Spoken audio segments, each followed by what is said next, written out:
So first, let me say, I am not a mental health professional. I am not a doctor. I'm not a therapist. I am not a counselor. Well, I'm almost an attorney counselor, but not that kind. So this is just based off of my personal experience, the things I've gone through, in my opinion, and this is coming from almost 2 decades of thought and trial and error.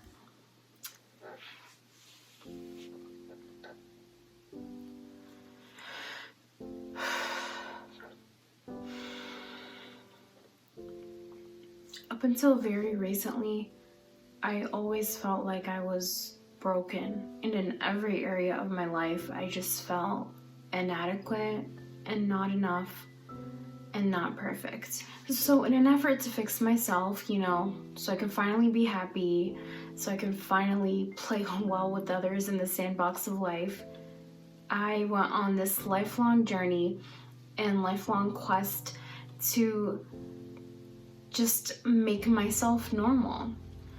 I absorbed all of these self-help materials and books and articles and YouTube videos and movies that had to do with being happier and being a better person, because I constantly felt like there was this gaping hole right in the middle of my existence, and I was not perfect, and I was not like everyone else, and everybody else was perfect except for me. So ever since I can remember, I had always sought knowledge and advice because I just felt like something inside me needed to be fixed.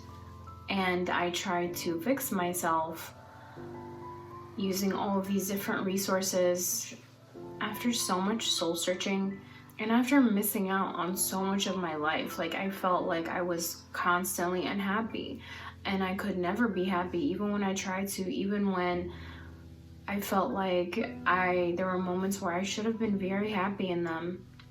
I just always felt there was something that was deeply missing. Like, there was something that I just couldn't put my finger on.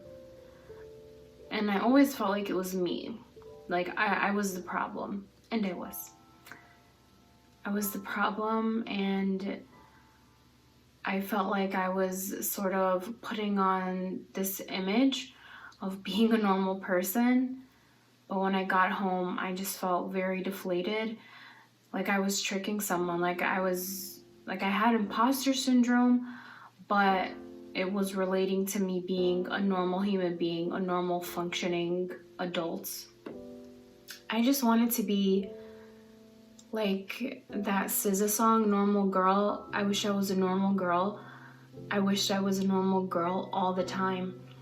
And I would watch all of these self-help people, and I'd read all these books and articles and magazines and watch videos and movies and basically anything I could get my hands on that promised to make me like well-balanced and more well-rounded in life. And I felt like I was not normal, and I wanted to be normal. And I blamed it on my upbringing because I am an immigrant and I had immigrant parents, and that comes with a lot of challenges in and of itself. And then I blamed it on the religion that I was brought up in, and then I blamed it on the way I looked, and then I blamed it on the fact that I was not a white blonde girl in the United States. And then I blamed it on the fact that I was very shy and introverted growing up. And there was all of these, like, in my mind I had a chart of why I felt so inadequate and broken. And that was like the theme of my like mental health journey. Like, that was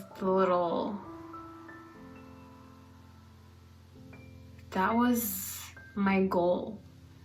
Ever since I can remember, I just always wanted to feel like I was normal, and I thought that when I felt like that, my life would be perfect. I wanted to feel normal, and I wanted to feel like I was a normal person, and then I would give myself permission to be happy. So I felt like all of the things I was doing by myself, like the self-help stuff, was not enough. So I needed therapy. I found a therapist. I started going to therapy, and I would go and then I would not go. And I'd go and then I'd stop, and it was just very like, it was really, I was not consistent with therapy. Yeah. I wasn't consistent.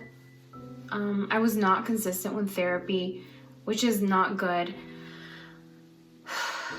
Therapy is a lot like exercising and eating right and working out.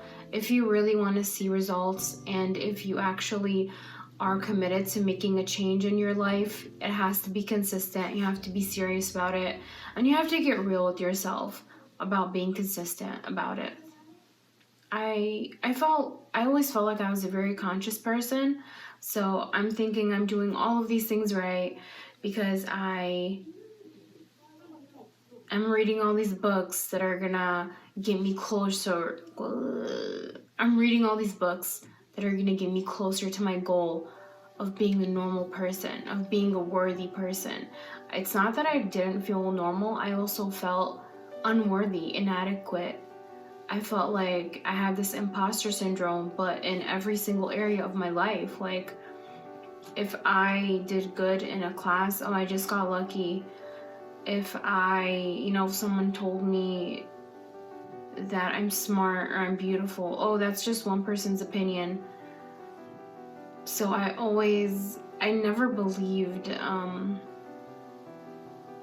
good things about myself. I never believed good things about myself.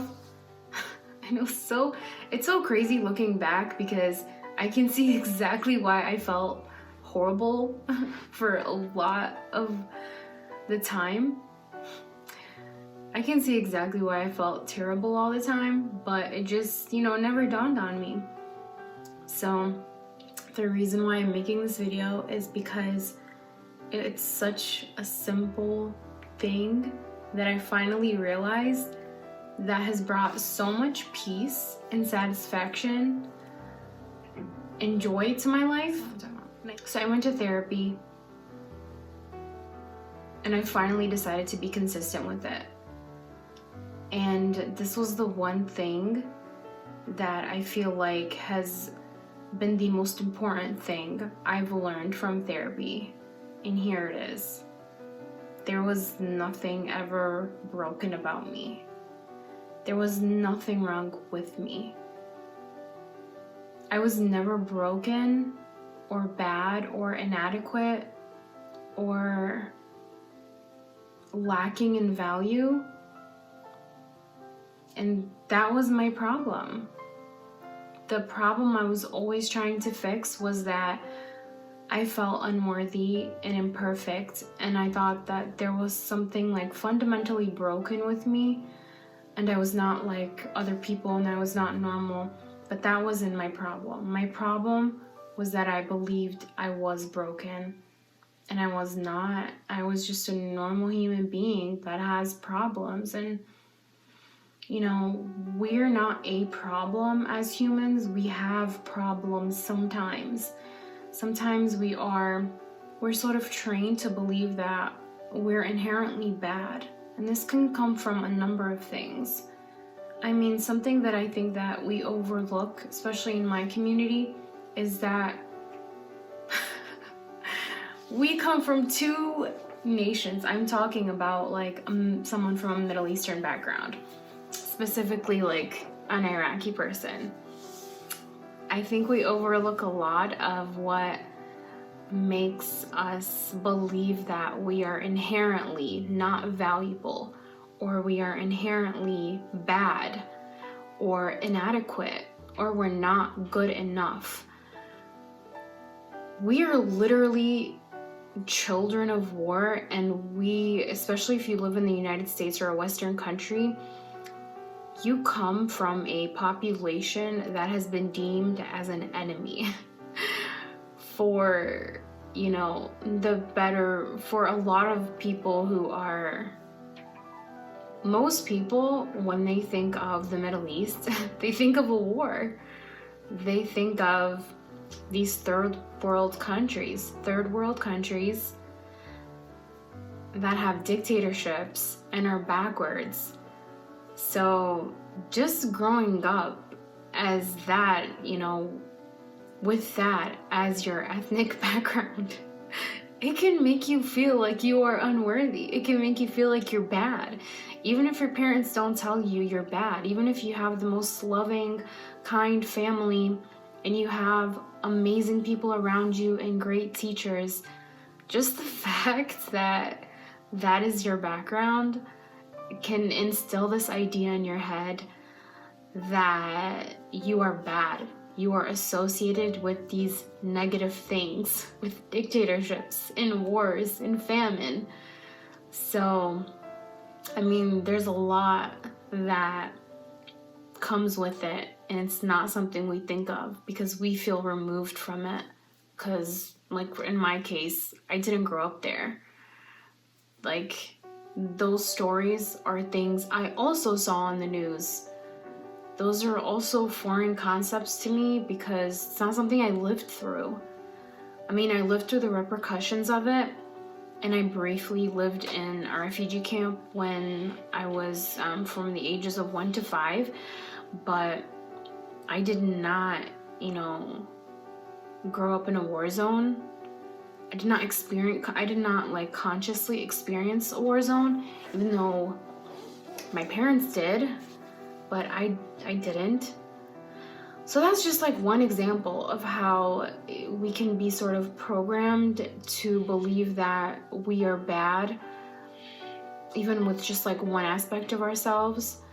And growing up also, you know, if you're a female, we can kind of believe or start to believe that our voices, our opinions, our feelings are not valued or listened to or understood. So there's a multitude of reasons from so many different areas, and they all vary depending on who you are as a person, that can make you feel and instill in you these beliefs and thoughts that you're just not good enough, or there's some sort of like normal bar, there is a status quo that you just don't meet and you never will. And I felt like for so much of my life, I felt like that about myself for many reasons. And I felt like I was just not enough and not perfect, and something's wrong with me. Something's wrong with me and I have to fix it. Something's wrong with me and I have to fix it so I can be a good mom, so I can be a good partner, so someone who is good can love me, so I can feel good about myself. So when someone tells me something good about myself, I can believe it. And for so long, that's all I wanted to do, and I searched for it. And I thought I was doing a really good job because I thought I was woke, and I listened to Oprah, and I listened to NPR when I was a teenager, and I was a huge nerd. Like, I was a nerd. I'm still a nerd. And I'm proud of it. Anyways,